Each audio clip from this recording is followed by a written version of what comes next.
Assalamualaikum warahmatullahi wabarakatuh. Perkenalkan, saya Wulandari, Prodi Ilmu Pengetahuan Sosial, semester 5, mata kuliah Patologi Sosial. Baik, di sini saya akan menjelaskan materi tentang minuman keras dan narkoba. Yang pertama, definisi minuman keras dan narkoba.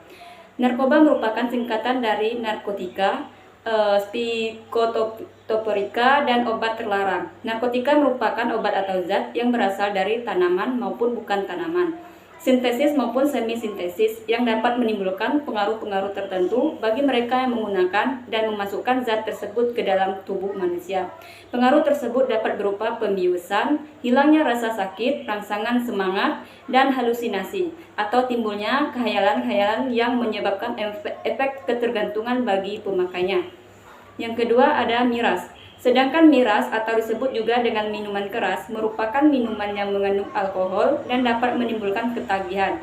Miras berbahaya bagi pemakaiannya karena dapat mempengaruhi pikiran, suasana hati, serta perilaku yang menyebabkan kerusakan fungsi organ-organ pada tubuh. Selanjutnya ada faktor penyebab miras dan narkoba. Beberapa faktor diantaranya, yang pertama untuk memenuhi keinginan akan sesuatu yang baru, seru, dan berisiko. Yang kedua, untuk menstimulasi rasa tertentu atau termasuk memuaskan rasa seperti penasaran, ingin merasakan sesuatu yang mengubah kesadaran, dan lain-lain sebagainya. Yang ketiga, untuk mengatasi atau meluapkan masalah atau perasaannya.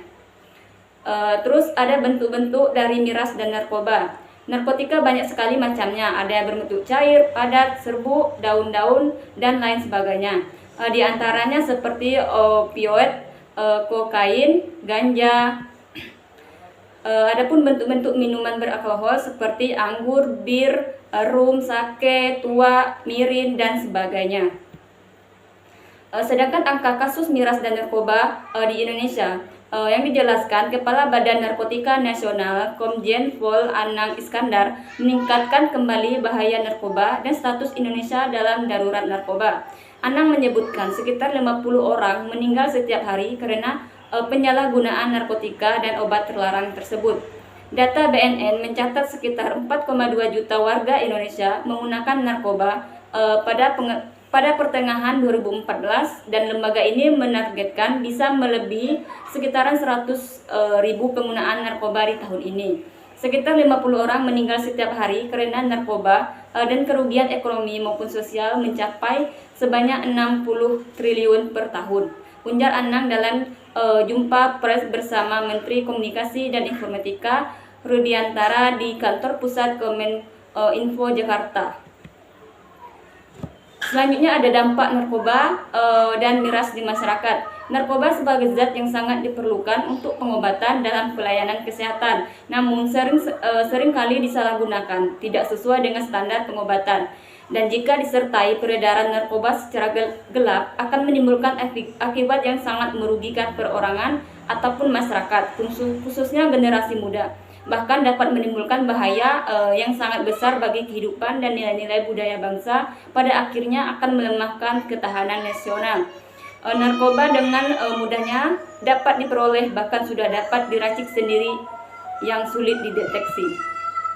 Adapun dampak penyalahgunaan narkoba terhadap lingkungan sosial, yang pertama seperti gangguan mental, antisosial, asusila, serta dikucilkan oleh masyarakat. Yang kedua, dapat merepotkan dan menjadi beban keluarga. Yang ketiga, pendidikan menjadi terganggu, masa depan suram. Dampak penyalahgunaan minuman keras, perasaan seorang tersebut mudah tersinggung dan perhatian terhadap lingkungan juga terganggu.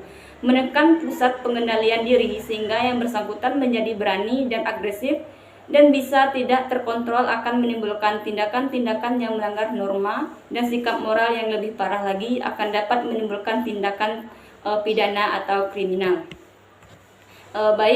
Mungkin itu yang dapat saya sampaikan pada kesempatan kali ini. Semoga bermanfaat bagi kita semuanya, dan saya akhiri. Wassalamualaikum warahmatullahi wabarakatuh.